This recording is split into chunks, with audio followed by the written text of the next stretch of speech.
Today is the Wednesday of Holy Week, a time when we typically reflect on Judas's betrayal of Jesus.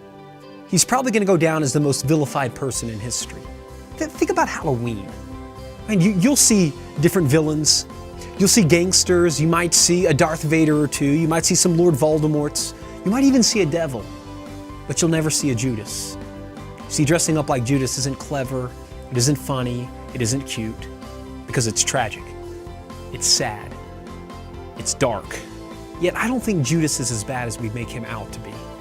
I think he's a lot like us, made in the image of God, yet broken by sin. In fact, two of the gospel writers say that Satan had an influence on Judas, which suggests that he wasn't all bad.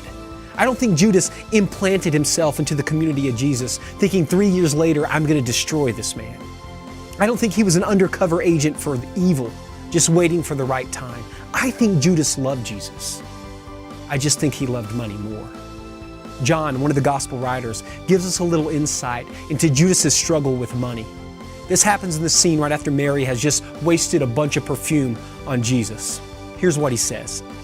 But one of his disciples, Judas Iscariot, who was later to betray him, objected, "Why doesn't this perfume be sold and the money given to the poor? It's worth a year's wages." He did not say this because he cared about the poor, but because he was a thief, a keeper of the money bag. He used to help himself to what was put in it.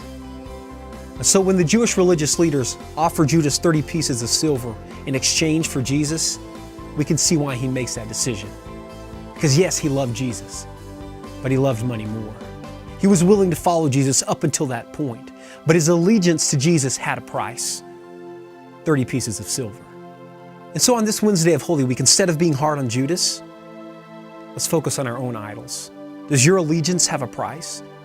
Is there something you love more than Jesus? When push comes to shove, are you willing to exchange Jesus for something else? What is it? Is it like Judas? Is it money and materialism and things? Is it popularity and success? Is it accolades and awards? Is it sports? Sex? Is it the acceptance of other people? Is it the success of your children? I don't know.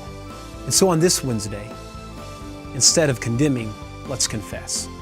Let's name before God our own idols, the things that compete for the allegiance of Jesus.